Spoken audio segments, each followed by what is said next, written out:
Ade for Olurun, the God molecule. I am called Black Swan Feathers. From sand, Ayo son, of sea, Milagro, invisible man, Ellison.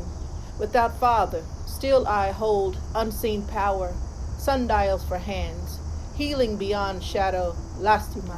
1 2 citizens, man, we're in for a treat right now. At one point in my career, I always wanted to bring this conversation to the airwaves. Victor and Duran, as I sit here and talk to you guys are extremely knowledgeable, well-versed in this field of psychedelic therapy and plant-based medicines. What was that first experience like? Can you describe it, what you felt? The best way that I could explain it was I started peeling back the layers, right, of like the labels, the expectations, all of that, and just peeling back until I got to the center and the core of who I am. And the answer to that was love, right? That was the message that I got, right? That love is what matters. And it changed my life. And for me, when I got into psychedelics, it was really about, I was pre-diabetic, so it was about health. You know, I wanted to find, the shaman said, you know, you're invited to find your way back to health. I didn't want to do it the white way. I didn't want to be on a whole lot of pills. You know, I didn't want to, and that's what they were shoving, like this pill for that pill for this, and this side effect, and take this one to cover that side effect. Like, you're not going to have sex, you're going to gain weight, you know. That's not living, like your solution is killing me. And so I tell people, you know, I was really programmed through DARE, and, you know, when we talk about the war on drugs and with psychedelics, it wasn't that the psychedelics were proven to be harmful. The government was worried about too many people waking up. So I tell people, you know, I was programmed to believe that McDonald's was food and mushrooms was drugs. Yeah. You know, I won't speak for Duran, but this is scary. Right? We're stepping out in this way. The whole world is gonna see this. And I just want our people and our community to be safe. We're taking this risk because we believe in this medicine, but just keep yourself safe, take care of your family. If you're not ready to talk about these things publicly and it's something that's personal to you, or you don't feel safe in doing that, that's okay.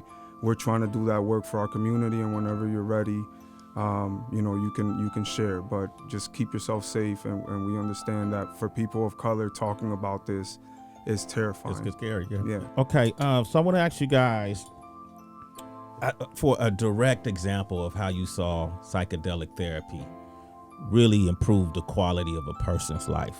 I have a group of very close-knit friends that are made up of, you know, my little brothers and everybody that I grew up with in my hood, right? It's like seven or eight of us, and we kind of were always on that path, but I feel like psychedelics helped us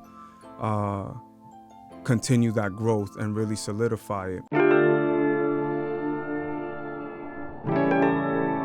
So this weekend, me and my closest friends are heading up to the Poconos to spend some time together in community and just bond and disconnect. And it's gonna be a good experience, man. This is something that we've been doing for years regularly, where we'll get a home somewhere, or we'll get a cabin somewhere and just spend some time together, bonding and making sure everybody's all right and talking through things, so I'm excited. You know, my father was deported when I was a young kid. He was in jail for about 9 years for some situation, and I felt like sitting with medicine could help bring out some of those feelings, but also help me come to terms with it. Even before this documentary, we had conversations about him going to Ecuador, just to to see his family there, and I was like, well, you know, what if we go to Peru and sit with medicine in Peru in the Amazon, and then take a road trip up the Pan American highway up to Ecuador, and meet your father there for the first time, and then like we'll be there around you to support you and hold you up, because you know there's a lot that could come up when that happens. Doing that would just be an awesome opportunity to be able to sit with the medicine, but also for me mentally, you know, I normally don't go into it, but like it's really affected me, and to have the opportunity just to see him, to embrace him, be amazing. And so for me, like this documentary and us going to Ecuador, this is the integration, bro. Like, cause that's the most important part. It's like you have the experience, now what are you doing with it? We're creating, we're reconnecting, we're strengthening our bond.